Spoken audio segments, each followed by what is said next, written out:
My son has been acting strange again. I say, again, but to be honest I'm not sure it ever stopped. All I know for sure is that it's happening. He's been going back, and nothing good can come of it. I'm getting ahead of myself though. Let me go back to the beginning. Let me tell you about those 3 words he said. The ones that I'll never forget. It all started when Jake was 14. It was the hardest year of his living mine. On a foggy fall night, my wife had been driving back from a neighboring town where she'd had business. A man in a truck had decided that the weather conditions didn't make driving quite difficult enough, and he had had a drink, or 3, before getting on the road. He was traveling down a hill while my wife was traveling up it. He didn't see her in time to get out of the middle of the road, but he managed to swerve enough to clip her and force her through the guardrail.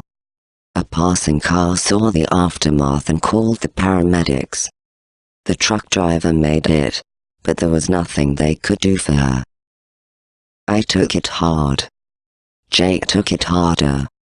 He had been, standard teenage moodiness aside, a happy and outgoing kid. He withdrew into himself and stopped talking to his friends. When the school year started a month later, after the funeral, he was still a grayscale version of himself. I gave him his space, and we talked about it when we both could. As they say, time heals all wounds. They're wrong about that, though it heals most of them. By spring he was most of the way back to normal, and started hanging out with his friends again. He still barely ever smiled, though. His science class set up a field trip to a nearby cave system, which is relatively well known. It was a good season for it, since it wouldn't be swamped by tourists. He seemed genuinely excited for it, which I was glad for. A day away from class, spending time with his friends in a cave. What wasn't to like? His teacher, Brian Russell, good guy, I'd had beers with him a few times, asked parents to volunteer as chaperones. I would have loved to, if I hadn't been swamped at work that week. I sometimes still hate myself for not being there. The day came, and I dropped Jake off in the parking lot where his class was milling around near the bus they'd be taking. His teacher waved hello and walked over. We exchanged some small talk and he made sure I knew to be back at 6 for their return. I told Jake to have fun. He nodded at me and shouldered his pack, stocked with snacks and water instead of books. See you later, Dad. I pulled out of the lot and went to work. Later, around 5, I was wrapping up and about to go back to the school. My phone rang, and I looked at the screen. Brian Russell. Had Jake gotten in trouble? I wouldn't have expected it from him, but he was a teenager. Hello. Hi, Todd. It's Brian. His voice was shaky. What's going on? Did Jake do something? No, it's not that. Well, in a way. Todd, we can't find him. We didn't realize it until we did a head count just now. What are you talking about? You lost my son? We're looking for him. He's not in the visitor center, and we checked the bathrooms. The park staff is starting to look for him in the caves now. He must have wandered off at some point.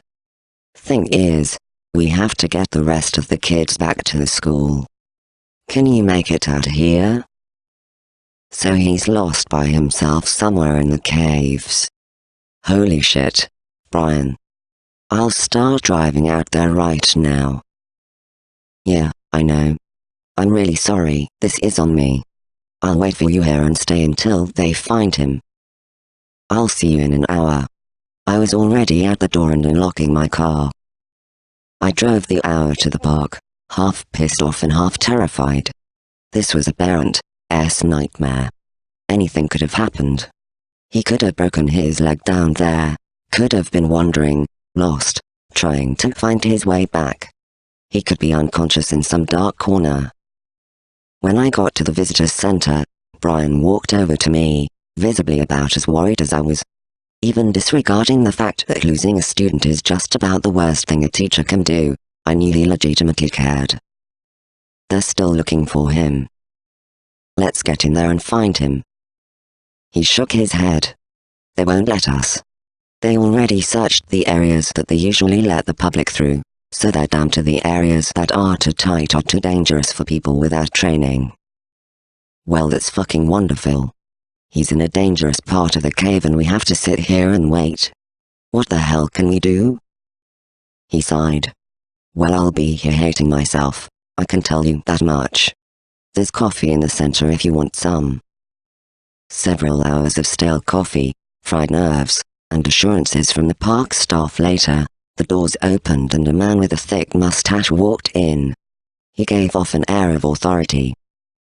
Gentlemen, I'm the head ranger here. I've got bad news. We still haven't found the boy. At this point, it's procedure to call in the sheriff's department, and they'll join the search.